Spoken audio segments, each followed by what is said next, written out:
Olá, amigos, tudo bem? Hoje nós vamos falar do capítulo 23 do comentário de Emmanuel acerca da questão 944 do Livro dos Espíritos. Nós estamos no capítulo que fala sobre sofrimento e eutanásia. Quem já vem acompanhando os nossos vídeos dessa série Religião dos Espíritos está acostumado que a gente faz esse voo panorâmico sobre o texto do Emmanuel, que foi uma mensagem encaminhada por ele lá no ano de 1959. Nós estamos hoje numa mensagem publicada em abril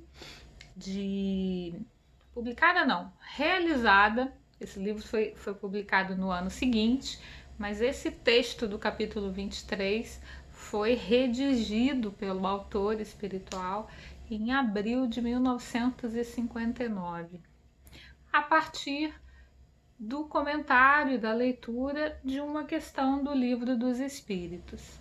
Então, Emmanuel comentando Kardec, e aí a gente vai não só ao Livro dos Espíritos, mas a gente dá uma passeada pelo Pentateuco. Hoje, a questão do Livro dos Espíritos era acerca do homem ter direito a dispor da própria vida. Ele falava sobre o suicídio, pelo qual os espíritos foram categóricos. A resposta é não. Somente Deus tem esse direito. O suicídio voluntário, consciente, eu saber que eu estou tirando a minha vida, eu que não tenho nenhuma doença mental, eu que não estou em nenhum surto emocional, eu estou ali senhora das minhas decisões. Se eu tomar a decisão do suicídio, é uma transgressão à lei natural. Kardec foi falar disso também no capítulo Bem-aventurados os aflitos, esse que é um dos capítulos mais gordinhos do Evangelho segundo o Espiritismo, que fala muitas coisas pertinentes à nossa atualidade. Foi escrito em 1860 e poucos, mas é tão atual para nós. E ele vai falar, seja Kardec, seja o Emmanuel, sobre o suicídio, sobre a eutanásia, que é o retirar a vida de uma pessoa em estado de adoecimento muito grave, aquelas pessoas que já estão, como se diz, desenganadas pela saúde. E há países que permitem, lugares no mundo que consideram essa prática como legal, infelizmente. E aí o Espiritismo, como chave que vai nos orientar, nos esclarecer tantas coisas, não poderia não falar sobre essa questão.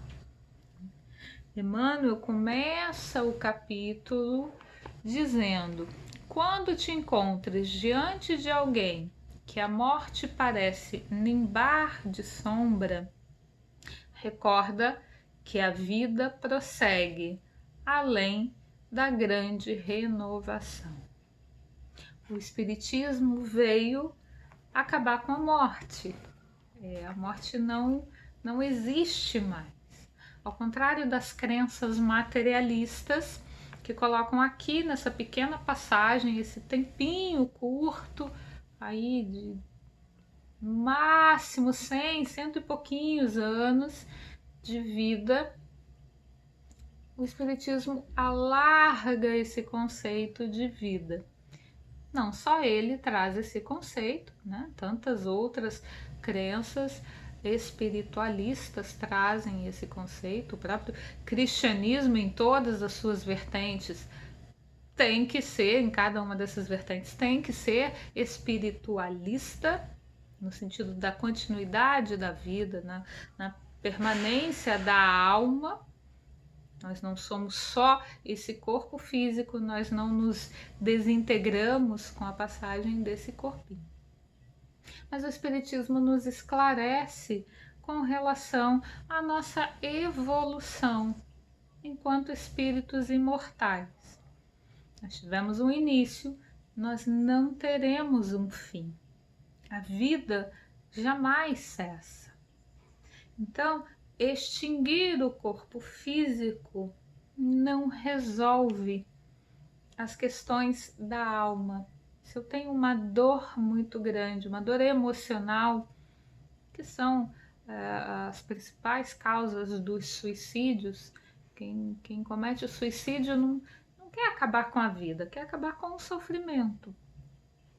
Mas o sofrimento ele é inerente à alma, que é o espírito encarnado, não é ao corpo.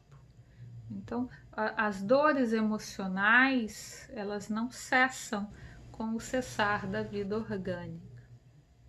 As dores físicas, elas têm a atribuição de nos auxiliarmos a repensarmos sobre nós, a reavaliarmos nossa conduta. Quantas vezes, numa escala imensamente menor, que a gente está indo, seguindo a nossa vida no nosso ritmo natural e às vezes tão automático, em que a gente acorda, levanta, toma café, sai para trabalhar ou trabalha dentro de casa, dali a pouco para o almoço e vai vivendo aquele dia mecanicamente até dormir de novo, começar de novo no dia seguinte, de forma automática, robotizada, sem pensarmos na vida, sem nos modificar. E aí vem uma doença, vem algo que nos paralisa, algo que deixa a gente ali preso ao pé da cama, como se diz, né? Nos faz ficarmos parados e não tem jeito, tem que esperar o tempo da doença agir, né? Ou que seja uma doença leve, passageira, uma indisposição gástrica leve, mas é algo que está ali, te lembrando que a verdadeira vida não é a física, que nós, nesse corpo físico que nos foi emprestado, concedido pelo amor divino, ele é frágil, ele é passageiro. Nós não somos seres materiais, a gente está sempre dizendo isso aqui. Nós somos seres espirituais numa experiência material. Então, essa experiência material, em algum momento, ela vai findar. Mas quem sabe o momento exato desse findar é Deus. Quantas pessoas passam, às vezes, a vida inteira com doenças gravíssimas e vão vivendo. Às vezes, o familiar saudável que acompanha aquele parente adoecido vai embora antes, né? Acontece alguma doença e aquela pessoa desencarna e aquele familiar que era adoecido há tantos anos ou estava numa condição de fragilidade física permanece à vida. Então, nós temos esse presente, essa dádiva divina da existência física para que nós nos repensemos, para que nós nos reequilibramos em todas as nossas questões internas, que a gente consiga fazer avanços evolutivos tanto quanto nos for possível, tanto quanto a gente conseguir. E aí a cada encarnação sucessiva a gente melhora um pouquinho, Em algumas coisas a gente permanece estagnado, às vezes durante muito tempo, a gente fica ali cristalizado, estagnado em determinado departamento da vida, como se um cantinho da nossa alma ficasse ali congelado, sem se aprimorar. E o momento das doenças graves, o momento que precede o desencarne, quando o espírito, ele, de forma consciente ou não, ele pressente que está chegando esse desenlace, está chegando o momento da partida, é um momento para que ele possa repensar a sua vida. Eu tenho um grande amigo com uma idade, tinha uma idade bem maior do que a minha, tinha idade para ser meu pai, e ele era fumante, né? Fumava.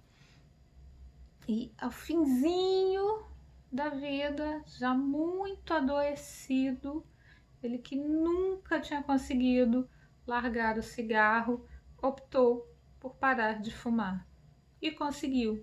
Viveu ali os últimos dias de vida, não mais sendo um fumante, né? Tendo tido essa vitória sobre si mesmo, de conseguir abandonar um vício. E o que isso fica para o espírito quando volta à pátria espiritual? Fica como uma grande vitória sobre si mesmo, como uma libertação de um vício e de todos os miasmas que compõem qualquer vício que nós tenhamos. O vício, ele não é só a dependência daquele objeto, daquela corrente de hormônios que possa produzir no cérebro, no corpo, enfim, se são, no caso dele, o cigarro, né? Tem a nicotina ali, mas todo o mecanismo do vício foi o que ele conseguiu vencer ali nos dias finais da existência. E muitas outras pessoas conseguem, no finzinho da vida, repensar coisas fundamentais para elas.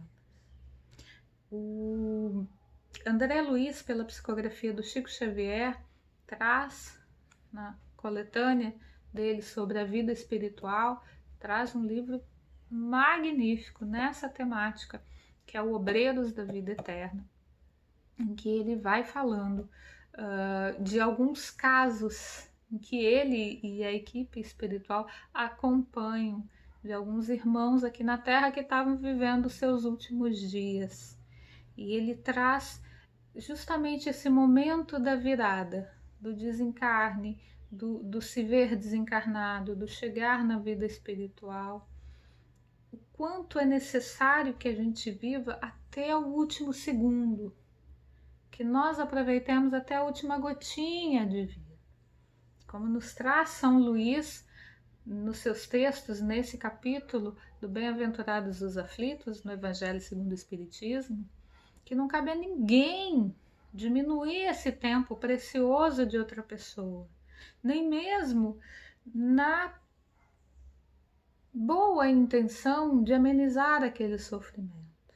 Nós devemos amenizar, sim, com os cuidados paliativos, dando àquela pessoa toda a assistência que a nossa medicina já permitir, e lutarmos para que a nossa medicina paliativa ela se desenvolva cada vez mais, né? Para que as dores sejam amenizadas, para que os sofrimentos sejam minimizados, porque não é também abandonar uma pessoa à própria sorte, isso é crueldade, não é caridade. Mas que nós possamos permitir e possibilitar que a outra pessoa vivencie os seus últimos momentos nessa oportunidade, nessa jornada aqui na Terra, para que ele se melhore o máximo possível. Emmanuel vai nos trazer que todo o corpo, todos os corpos, sejam eles de bênçãos, de oficinas, de flagelos, de experiências, de expiações, em todos eles palpita a concessão do Senhor, nos auxiliando, nos impelindo ao pagamento de velhas dívidas. A gente vai resgatando. A gente vai como um vaso que está sujo, vai passando a água para ir limpando. Não só resgatando o que eu fiz lá atrás, mas, sobretudo, me qualificando para uma vida melhor para frente. Porque Deus não quer voltar no tempo. Aliás, tempo é uma coisa do mundo material, né? Deus não vive no tempo, né? Não conta horas no relógio, como nós fazemos.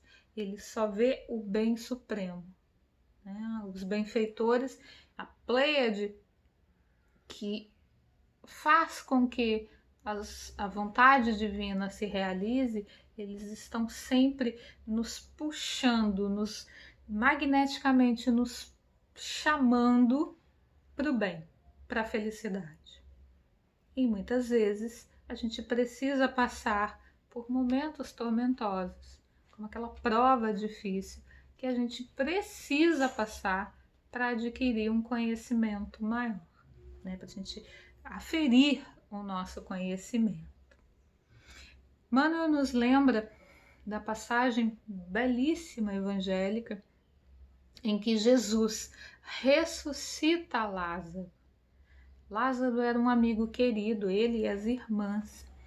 Eles eram companheiros que Cristo gostava de visitar, gostava de parar na casa deles, sempre que possível, que Jesus não passava em nenhum caminho à toa, né? Sempre que ele tinha algum proveito, ele ia até essa casa desses irmãos amorosos, tão queridos com ele. E Lázaro faleceu, Jesus estava em outra paragem, em outro lugar, foi avisado. Quando ele chega onde estão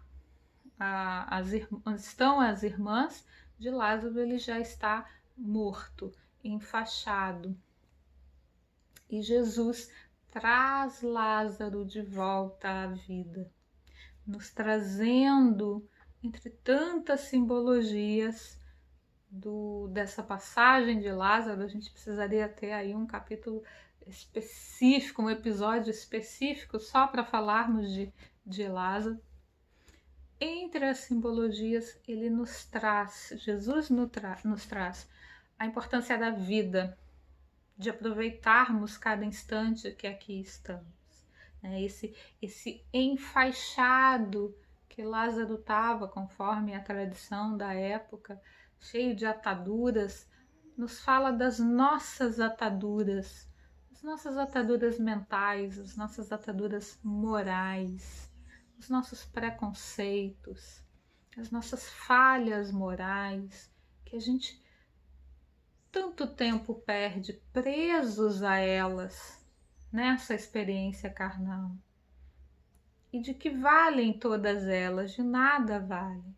O importante é nós caminharmos para a nossa evolução, caminharmos para as verdades espirituais e nos aproximarmos cada vez mais delas. Que nós consigamos ver no sofrimento, na doença, na falência física, uma passagem necessária, que é dolorosa para quem está passando por ela, é dolorosa para quem está assistindo, mas é um aprendizado e que a vida continua. Essa é a principal lição.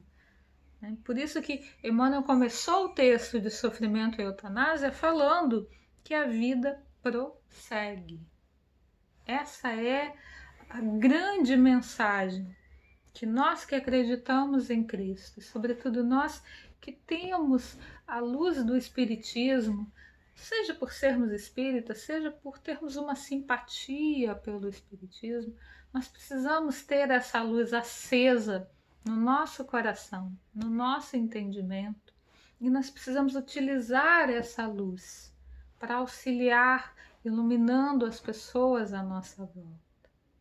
Que nós possamos ter esses estudos, esses entendimentos, esses textos todos que eu citei aqui, como fonte de referência, para que a gente possa dizer com convicção o não ao suicídio, o não à eutanásia.